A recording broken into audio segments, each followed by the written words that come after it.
Interesting case है, इस पे कभी कभी छोटा क्वेश्चन अलग से बन जाता है।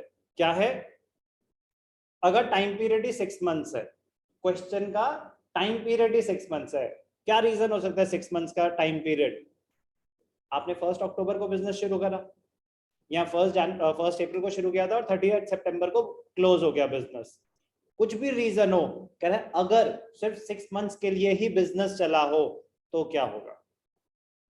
अगर बिजनेस चला होता पूरे साल के लिए और आपने ड्राइंग 6 मंथ्स ही करी है तो कैलकुलेशन अलग है।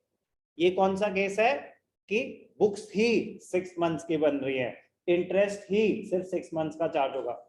आपने सिर्फ 1 अप्रैल को विड्रॉ करे, जरूरी है कि पूरे साल विड्रॉ करोगे? नहीं करे तो इंटरेस्ट सिर्फ 1 महीने का लगेगा या पूरे 12 महीने का?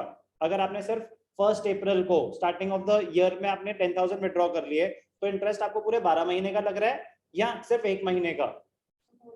पूरे 12 मंथ्स का लगेगा, क्योंकि आपने अमाउंट तो विड्रॉ कर लिया ना, तो आप पूरे 12 महीने में आउटस्टैंडिंग था वो पूरे 12 महीने का इंटरेस्ट लगेगा।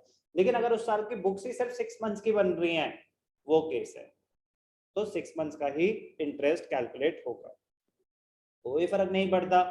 फॉर्मूला अभी भी एवरेज पीरियड का वही है, months after first drawing plus months after last drawing divided by 2। अब जस्ट बिकॉज की पीरियड ही 6 मंथ्स है, तो अगर बिगिनिंग ऑफ एवरी मंथ भी है तो मंथ्स आफ्टर फर्स्ट ड्राइंग 6 ही रह गए हैं, मंथ्स आफ्टर लास्ट ड्राइंग 1 ही रह गया है। आपको सारी कैलकुलेशन उस हिसाब से करनी है कि पीरियड में सिर्फ और सिर्फ 6 महीने हैं। ध्यान से रखना, एक्सेप्शनल केस है, तो read the question carefully. For 6 months लिखा होगा तो ये एक्सेप्शनल केस है, तो उसकी ट्रीटमेंट फॉर्मूला सेम है, you just have to be careful while making the calculations. एक बार सुन लेते हैं, फिर मैं आपके डाउट्स लूंगा। When the drawings are made only for 6 months, ABC started firm on 1st October 2021. Profit share equally, A drew regularly 4,000 in the beginning of every month for 6 months ended 31st March 2022. भूल जाते हैं B और C थे, पहले A को पकड़ लेते हैं।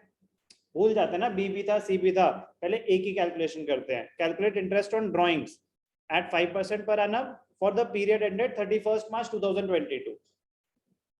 सिर्फ A की बात कर रहा हूं मैं। A drew regularly 4,000 in the beginning of every month for 6 months. He withdrew कितना? 4,000 regularly for 12 या 6 months? 6 months. तो अमाउंट गिवन है, रेट ऑफ इंटरेस्ट 5% गिवन है, जो दिमाग लगना है वो क्या लगना है? एवरेज पीरियड कैलकुलेशन पे। मैं सिर्फ एक की कैलकुलेट करके दिखाऊंगा, बाकी के आप अपने आप कर लेंगे। चलो, एवरेज पीरियड का फॉर्मूला क्या होता है? कृषा, रुक जाओ, आपसे पूछ रहा हूं। यश, एवरेज पीरियड का फॉर्मूला क्या होता है? Months after first drawing plus months after last drawing divided by 2। अगर इसने क्या किया, A drew regularly 4,000 in the beginning of every month, तो 1 अक्टूबर, ये आपके रेफरेंस के लिए बस लिख रहा हूं, आपको लिखने की जरूरत नहीं है। 1 अक्टूबर, 1 नवंबर, 1 दिसंबर, 1 जनवरी, 1 फरवरी और 1 मार्च, तो ये हुआ ना बिगिनिंग ऑफ एवरी मंथ। तो मंथ्स आफ्टर, अगर 1 अक्टूबर को आपने पैसे विड्रॉ करे तो कितना टाइम बचा है? अक्टूबर, नवंबर, दिसंबर, जनवरी, फरवरी, मार्च, पूरे के पूरे 6 महीने बचे। तो 6 प्लस लास्ट ड्रॉइंग हुई 1 मार्च को, तो 1 मंथ बचा है। 6 प्लस 1/2 7/2, तो टाइम पीरियड क्या हो जाएगा? 3.5 मंथ्स।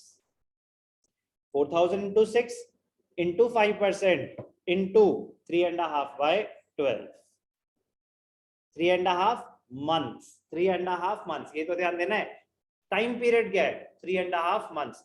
वो 6 की वजह से ही तो सिर्फ 3.5 आया। टाइम पीरियड क्या है? 3.5 months। अच्छा चलो देखो, ध्यान से देखना, अगर आपने कोई लोन 1 अक्टूबर को लिया है तो आप इंटरेस्ट कितने टाइम का दोगे? मैंने बैंक से लोन लिया 1 अक्टूबर को, 31 मार्च को बुक्स क्लोज होती है, इंटरेस्ट कितने टाइम पीरियड का दोगे? 6 मंथ्स। तो क्या लिखते हैं, 6/6 या 6/12? ठीक है। अब मैंने अगर लिया होता 1 जनवरी और सिर्फ 3 मंथ्स बचे हैं, तो 3/12, तो ये 3.5 मंथ्स है एवरेज पीरियड। तो इंटरेस्ट लगेगा 3.5/12। यही अगर मिडिल होता, middle of every month, calculation कर देता हूं, आप ही बताओगे Anvesha, middle of every month, तो पहली कब हो जाएगी 15 अक्टूबर, तो अब कितने मंथ्स बचे हैं, हाफ गया, 5.5 बचे, तो 5.5 लास्ट ड्रॉइंग के बाद तो 6/2, तो क्या हो जाएगा 3 मंथ्स। तो एंड में अगर कैलकुलेट करते तो एंड में क्या होता 31 अक्टूबर, 5 मंथ्स बचे, लास्ट ड्रॉइंग 31 मार्च, 0 बचे, तो 5/2 क्या होता 2.5 मंथ्स। कोई भी डाउट? तो अगर क्वेश्चन इज फॉर 6 मंथ्स तो क्या होगा, हो जाएगा आपसे पक्का?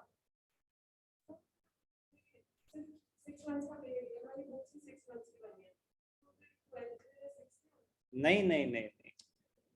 अच्छा चलो, मैं कह रहा हूँ कि मैंने बिजनेस ही शुरू करा अक्टूबर में, मैंने बिजनेस ही शुरू करा अक्टूबर में, मैंने बैंक से लोन लिया 1 अक्टूबर को, तो मैं क्या बोलूँ, देखो भाई मैं तो 6 महीने काम किया है, तो क्या होगा, मतलब अगर 6 मंथ्स का इंटरेस्ट कैसे कैलकुलेट, ठीक है मैं 6 मंथ्स का ही तो इंटरेस्ट ले रहा हूँ, 6 मंथ्स का इंटरेस्ट कैसे कैलकुलेट होगा, इंटू 6/12 करके ही तो होगा।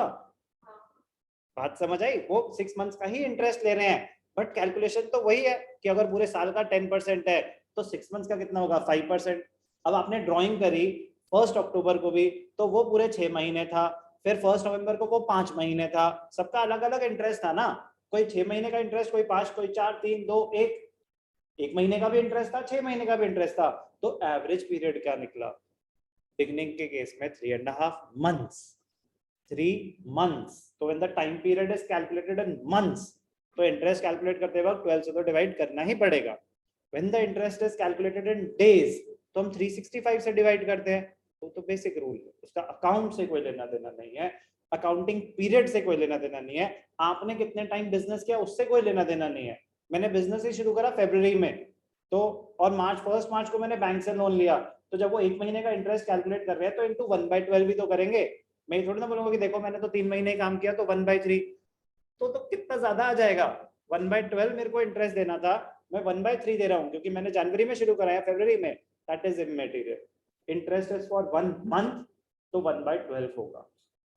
कोई भी डाउट बोलो? बड़ा क्लियरली लिखा होगा, बिजनेस स्टार्टेड ऑन 1 अक्टूबर या business ended on 30 September. Question में बड़ी क्लियरली डेट्स ऐसे लिखे होंगे तो आपको पढ़ के पता चल जाएगा कि 6 मंथ्स का क्वेश्चन। ओके